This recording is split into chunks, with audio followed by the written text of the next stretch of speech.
Hi guys, this is Avinav Krishan aka Dog Daddy over here on TUC।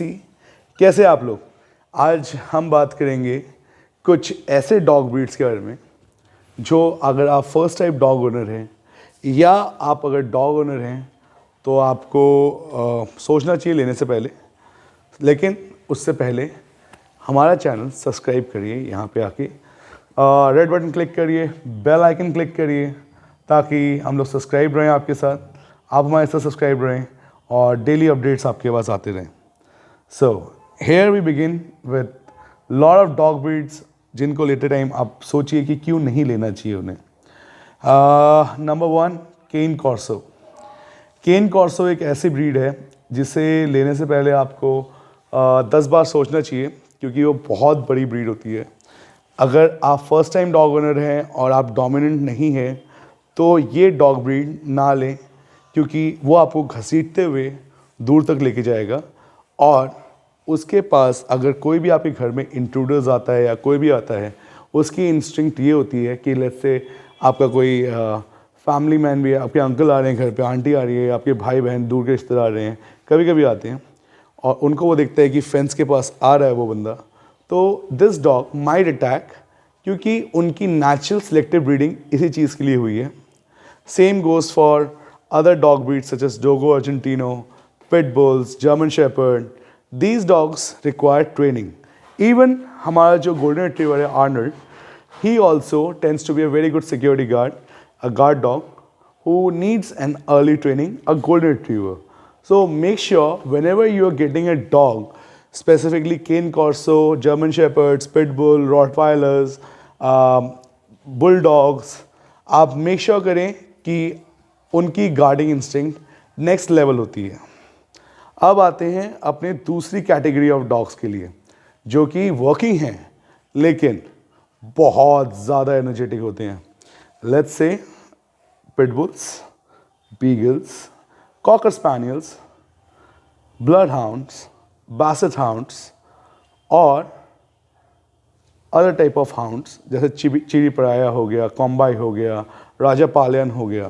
क्योंकि ये dog breeds बहुत ज़्यादा हाउल करते हैं, इनकी टेंडेंसी जो होती है टूवर्ड्स अदर स्मॉल एनिमल्स, उनके पीछे भागते हैं, डिस्ट्रैक्ट बहुत जल्दी होते हैं और अगर आप उसको ऑफ लीश छोड़ते हैं तो इनका रिकॉल सिखाना बहुत डिफ़िकल्ट होता है। It is very hard to teach a beagle और एनी अदर हाउंड ब्रीड कि रिकॉल क्या होता है। They are meant to chase a scent. आप उस चीज़ को डिस्ट्रैक्ट करते हैं। हमारे इंडियन सिविलाइजेशन के अंदर, इंडियन सिटीज़ के अंदर कचरा पड़ा हुआ है, गोबर पड़ा हुआ है, खाने के आइटम्स पड़े हैं, तो उसकी जो नाक है एक स्टीरियो की तरह होती है। It smells like a stereo और हर जगह से गैदर अप करती है sense. So make sure when ever you getting a hound breed, आपको मेक श्योर करना है कि उसे अर्ली ट्रेनिंग मिले तब जाके आप लें। थर्ड कैटेगरी पे आते हैं, that is also a hunting breed. For example our very own Arnold जो है यहाँ पे, ये गोल्डन रिट्रीवर है। नेक्स्ट है लैब्राडोर रिट्रीवर। थर्ड है सेटर्स। तो ये जो डॉग ब्रीड्स होती हैं और कॉकर स्पैनियल, ये बहुत एनर्जेटिक होती हैं। अगर आप सोच रहे हैं कि आप पूरे दिन घर पे नहीं रहते तब भी ये डॉग ब्रीड रह जाएगी, इसका वर्कआउट नहीं हो रहा तब भी ये शांत रहेगी, ऐसा नहीं है। They gonna bark a lot, they gonna tend to tear things, they are tend to sniff around. इनका इंस्टिंक्ट बहुत अलग होता है एंड धीरे धीरे वो चीज़ एग्रेशन में बदल जाती है। अगर आप सोचते हैं कि they are cute looking dogs, they are the best hunting companions, इसलिए उन्हें अच्छा माना जाता है क्योंकि इनका रिकॉल भी अच्छा होता है, इंसानों को खुश करना चाहते हैं। लेकिन अगर आपके पास टाइम नहीं है, don't take this kind of dog breeds. अब आते हैं अपनी नेक्स्ट कैटेगरी पे, bigger dogs, large bigger dogs. हमने एक कैटेगरी तो केन कॉर्सो की बता दी थी आपको, जो मीडियम साइज मैस्टिफ्स होते हैं, मीडियम मतलब आपका 70 से 80 किलो। अब आते हैं लार्ज ब्रीड्स पे। लार्ज ब्रीड्स पे जैसे आपके हो गए कंगाल हो गए, टिबेटन मैस्टिफ्स हो गए, या फिर लेट्स से सेंट बर्नार्ड्स हो गए। जिनके वर्कआउट्स इतने नहीं चाहिए लेकिन अटेंशन सीकिंग एडिड होता है। They are the best human companion just like Arnold. लेकिन काफ़ी डोमिनेंट नेचर के होते हैं। एंड अगर आप स्ट्रॉन्ग विल्ड नहीं हैं, मैं रिपीट कर रहा हूँ, if you are not a strong willed person, please don't get a dog, क्योंकि ये आपके नर्वसनेस को सीख करते हैं। फॉर एग्ज़ाम्पल, अगर मैं आता हूँ आके ऐसे कि मिलता हूँ किसी डॉग से, तो he seeks out that I am nervous. लेकिन अगर आपको मिल ही ना है किसी डॉग से, never touch it on the head, ये इरिटेट होते हैं। मुझे आप लोगों का पता नहीं है, लेकिन कोई आके अगर मेरा मुंह छुए या सर छुए, I will not tolerate that guy. Same way ये बड़े ब्रीड के डॉग्स नहीं पसंद करते इस टाइप के लोगों को। तो आपको मेक श्योर करना है कि अर्ली ट्रेनिंग इन डॉग्स की होनी चाहिए। और हमेशा डॉग को जब भी टच करें, फर्स्ट लेट हिम स्मेल। अगर वो डॉग आपके पास आना चाहता है, जैसे आर्नल्ड आ रहा है, देन प्यार से बैक पे स्क्रैच करें। So this is one thing that is required, right Arnold? See, he loved it. So in dog breeds के साथ आपको कॉम्प्लिकेशंस आती हैं। अब आते हैं हस्कीज पे, अकीतास पे, पोमेरियंस पे, the spitz category of dog. ये डॉग ब्रीड्स आपको क्यों नहीं लेनी चाहिए?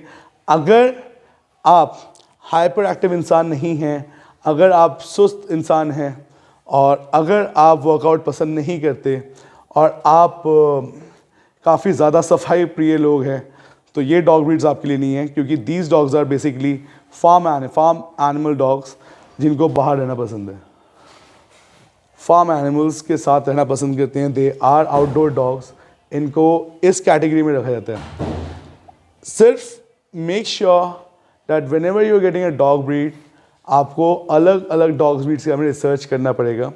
इवन कुछ लोग इंडियन डॉग्स को अपने घर ले आते हैं और फिर कहते हैं कि यार ये पल नहीं रहा मेरे से। क्यों नहीं पल रहा? क्योंकि आपका नेचर नहीं है कंट्रोल करने का, आप उनके साइंस को नहीं समझते। इंडियन डॉग्स ब्रीड्स और Indian Periyar dogs are one of the oldest breed of dogs. Those are mixture of lot of breeds. They are the origin of lot of dogs. So उनके अंदर आपका हाउंड्स होता है, shepherd skills होते हैं, hunting skills होते हैं।